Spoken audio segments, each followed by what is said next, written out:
आणि सुरुवातीलाच बातमी आहे लॉरेन्स बिश्नोई गँग संदर्भात। लॉरेन्स बिश्नोईचा भाऊ अनमोल बिश्नोई याचं अमेरिकेतून भारतामध्ये प्रत्यार्पण झालंय।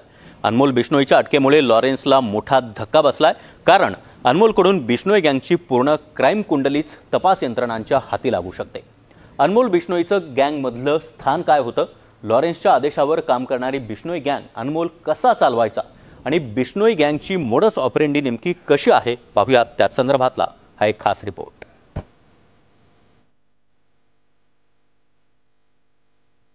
लॉरेन्स बिश्नोई गँगला मोठा झटका। अनमोल बिश्नोईचं भारतात प्रत्यार्पण। बिश्नोई गँगची कुंडली पोलिसांच्या हाती लागणार।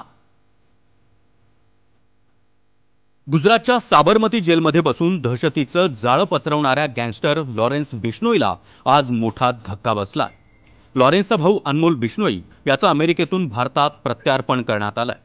अनमोल बिश्नोई बनावट पासपोर्टच्या आधारे अमेरिकेत पळाला होता। तो भानुप्रताप या नावानं अमेरिकेत वास्तव्य करत होता। या पासपोर्टवर त्यानं हरियाणाच्या फरीदाबादमधील रहिवासी असल्याचं दाखवलं होतं। अनमोल बिश्नोई हा लॉरेन्स बिश्नोईचा लहान भाऊ आहे। त्याला छोटा डॉन या नावानं देखील ओळखलं जातं। लॉरेन्स नंतर बिश्नोई गँगमध्ये अनमोलचा हुकूम मानला जातो। अमेरिकेतून भारतात प्रत्यार्पण झाल्यानंतर त्याला एनआयएकडे सोपवण्यात आलं। अनमोलवर एनआयएनं 10 लाखांचं बक्षीस ठेवलं होतं। संघटित गुन्हेगारी प्रकरणात अनमोल बिश्नोई एनआयएच्या वॉन्टेड लिस्टमध्ये होता। पूरा कंप्लीट 11 दिन की डिमांड मिली है। 29 नवंबर को उनको दोपहर 2 बजे वापस पेश करें। स्पेसिफिक चार्जेस क्या है उनके खिलाफ, किस तरह के मर्डर चार्जेस भी लगाए गए हैं, कोई स्पेसिफिक? ये इन्वेस्टिगेशन अभी चल रहा है, इसको मैं आपको रिवील नहीं कर सकता। एनआईए ने क्या दलीलें दी थी सर? एनआईए ने ये दलील दी है कि ये बीकेआई गैंगस्टर सिंडिकेट का बहुत इंपॉर्टेंट मेंबर है। इसको रन करने में इसका काफी इंपॉर्टेंट रोल रहा है। ये फाइनेंसेस लोगों को बाहर भगाने में, लोगों के ऊपर फॉल्स आइडेंटिटीज लेने में इनका क्या रोल रहा है, सोशल मीडिया के कौन कौन से हैंडल ये लोग चला रहे हैं, उसका हमें इन्वेस्टिगेशन करना है और बहुत सारी बातें पता करनी। अनमोल बिश्नोईला भारतात आणल्यानंतर सर्वात आधी एनआयएला त्याची कस्टडी मिळाली आहे। त्यानंतर Delhi crime branch, Mumbai police, Punjab आणि राजस्थान पोलीस देखील अनमोलच्या कस्टडीची वाट पाहतायत। दिल्ली क्राईम ब्रांच 2023 मधील एका प्रकरणात अनमोलची कस्टडी घेणार आहेत। दिल्लीच्या एका व्यावसायिकाला अनमोल बिश्नोईनं धमकावलं होतं। व्यावसायिकाच्या घराबाहेर फायरिंग करून कोट्यवधींची वसुली केली। या प्रकरणी दिल्ली पोलिसांनी अनमोल विरोधात गुन्हा दाखल केला होता।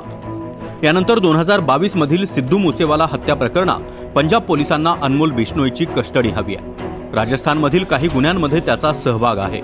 राजस्थान पोलिसांनी अनमोलवर 1 लाख रुपयांचं बक्षीस जारी केलंय। देखिए, पुरानी सरकारों ने, अकाली दल बीजेपी ने, कांग्रेस पार्टी ने पंजाब को गैंगस्टरों की धरती बना दिया था। उन्होंने अपने अपने गैंगस्टर पाल लिए थे, एक दूसरे के खिलाफ उनको यूज करते थे। तो पंजाब में हमारे माननीय मुख्यमंत्री सर भगवंत सिंह मान जी ने ये दृढ़ इरादा किया है, उनकी कमिटमेंट है कि पंजाब को हम जो गैंगस्टर है उनको खत्म करेंगे, गैंगस्टर मुक्त बनाएंगे पंजाब को। तो उसी के तहत कार्रवाई हुई है और आज उसको लाके हम कोर्ट में पेश करेंगे। कोर्ट के पेश होने के बाद उनके खिलाफ मुकदमा चलेगा और उसको एज पर लॉ जो है सजा मिलेगी। दिल्ली, पंजाब आणि राजस्थान नंतर मुंबई पोलीस देखील अनमोल बिश्नोईच्या कस्टडीची वाट पाहतायत। मुंबईत बाबा सिद्दीकींची हत्या आणि अभिनेता सलमान खानच्या घरावरील गोळीबार या प्रकरणात अनमोलचा हात होता। देखो, जैसे सबसे पहले अनमोल का नाम आया था तो वो एक कोई पंप पे झगड़ा था, तो उसके अंदर फिर उसको डाके का केस बनाया गया और उसके बाद जो है नाम डाला गया। तो उसको तो एक लॉरेंस बिश्नोई का छोटा भाई होने की सजा मिल रही है। और ये चाहे किसी का मर्डर है, उसकी हम जो है, क्योंकि हमारा समाज अहिंसा का पुजारी रहा है, तो उसमें जो है अगर होता तो वो तो गलत है, लेकिन उसमें नाम आना ये अभी तक नहीं पता कि सही उसने करवाया कि नहीं करवाया। हम तो इस बात को मानने के लिए तैयार नहीं है कि उसने करवाया है, क्योंकि ऐसा हमारा परिवार, ना तो हमारा कोई ऐसा कोई रिकॉर्ड है आज तक, क्योंकि हम तो जैसे कहते संतों का परिवार है। तो उसमें जो है ऐसी मुझे तो लगता नहीं। बाकी अब जो अगर वो उसको इंडिया लाएंगे तो उसमें इंक्वायरी होगी, इंक्वायरी में सब पता चलेगा कहाँ किसका फॉल्ट है, कौन है। क्योंकि कई दफा जो है करने वाले और होते हैं, उसमें जो है वो कहते हैं ना, खाने के दांत और दिखाने की और, या कोई कर सकता है। ये तो बात की जो है विषय है उसका। लॉरेन्स बिश्नोईनं संपूर्ण देशभरात गुन्हेगारांचं मजबूत नेटवर्क तयार केलंय. एकूण 13 राज्यांमध्ये लॉरेन्स बिश्नोई गँग सक्रिय आहे. दिल्ली, पंजाब, हरियाणा, मध्य प्रदेश, उत्तर प्रदेश, राजस्थान, गुजरात, बिहार, पश्चिम बंगाल, उत्तराखंड, महाराष्ट्र, झारखंड आणि हिमाचल प्रदेशमध्ये बिश्नोई गँग काम करते. बिश्नोई गँगनं परदेशात देखील आपलं नेटवर्क उभं केलंय. America, Canada, Portugal, Dubai, Azerbaijan, Philippines आणि लंडनपर्यंत बिश्नोई गँगचे मारेकरी पसरले. गुजरातच्या साबरमती जेलमध्ये बसून लॉरेन्स आपल्या टोळीला आदेश देतो आणि लॉरेन्सच्या आदेशाप्रमाणे टोळीचं नेटवर्क कामाला लागतं. पूर्ण ऑपरेशन डिजिटल पद्धतीनं काम करतं. बिश्नोई गँगमध्ये सुमारे 1000हून अधिक गुन्हेगार आहेत. प्रत्येक सदस्य आपल्या पुढच्या व्यक्तीला ओळखतो. एक टार्गेट पूर्ण करण्यासाठी 7 ते 8 लेअरमध्ये काम वाटलं जातं. रेकी, वसुली, शेल्टर, हत्यारांचा पुरवठा, हायरिंग आणि बॅकअप अशा प्रत्येक कामासाठी वेगवेगळ्या माणसांची निवड केली जाते. ही माणसं एकमेकांना ओळखत नसतात. फक्त ऑपरेशन आधी त्यांना एकमेकांची माहिती मिळते.